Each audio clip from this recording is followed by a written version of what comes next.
بسم الله الرحمن الرحيم حميم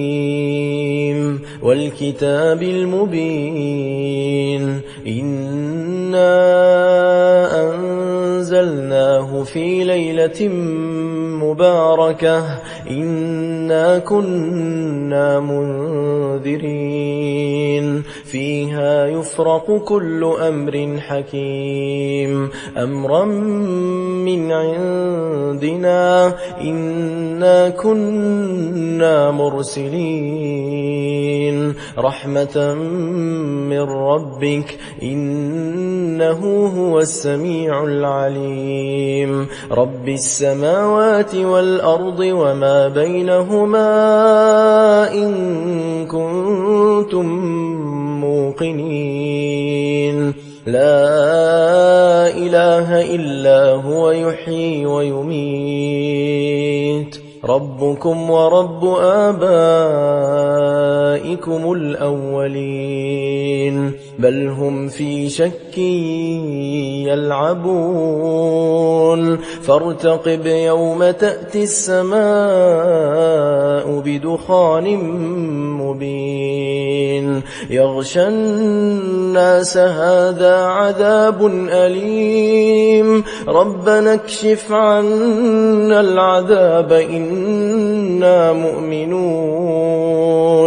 أنى لهم الذكرى وقد جاءهم رسول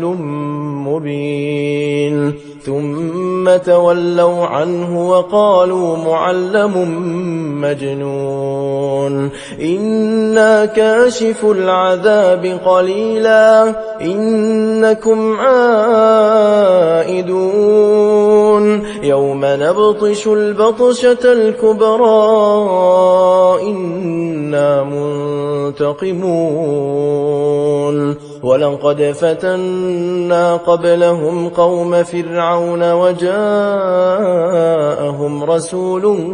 كريم أن أدوا إلي عباد الله إني لكم رسول أمين وأن لا تعلوا على الله إني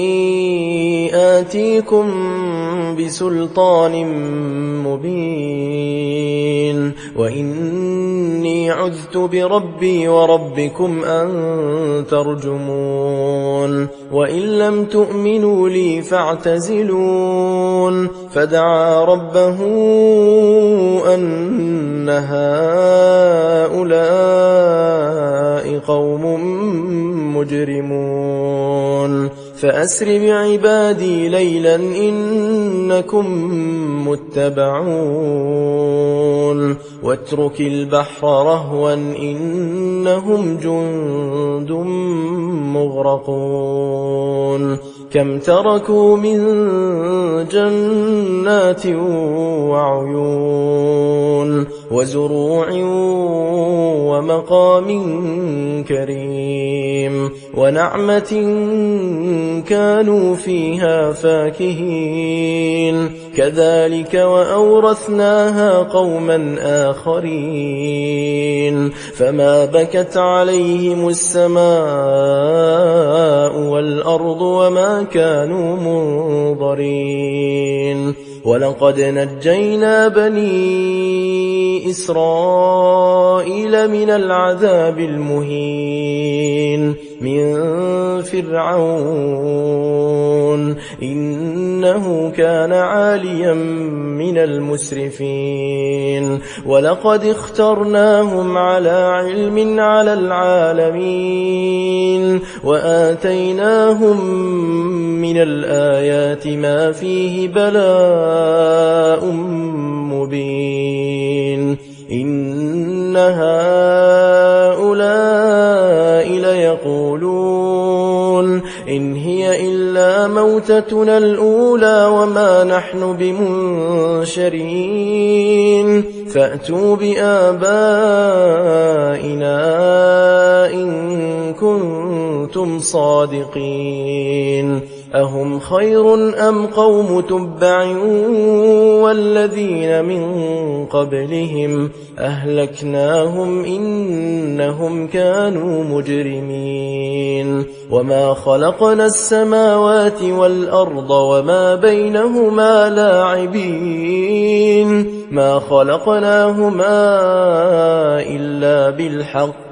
ولكن أكثرهم لا يعلمون إن يوم الفصل ميقاتهم أجمعين يوم لا يغني مولى عن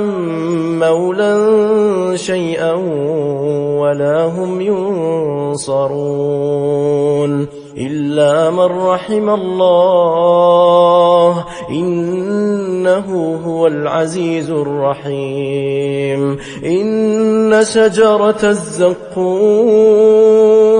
طعام الأثيم كالمهل يغلي في البطون كغلي الحميم خذوه فاعتلوه إلى سواء الجحيم ثم صبوا فوق رأسه من عذاب الحميم ذق إنك أنت العزيز الكريم إن هذا ما كنتم به تمترون إن المتقين في مقام أمين في جنات وعيون يلبسون من سندس وإستبرق متقابلين كذلك وزوجناهم بحور عين يدعون فيها بكل فاكهة آمنين لا يذوقون فيها الموت إلا الموتة الأولى ووقاهم عذاب الجحيم فضلا من ربك ذلك هو الفوز العظيم فإنما يسرناه بلسانك لعلهم يتذكرون فارتقب إنهم مرتقبون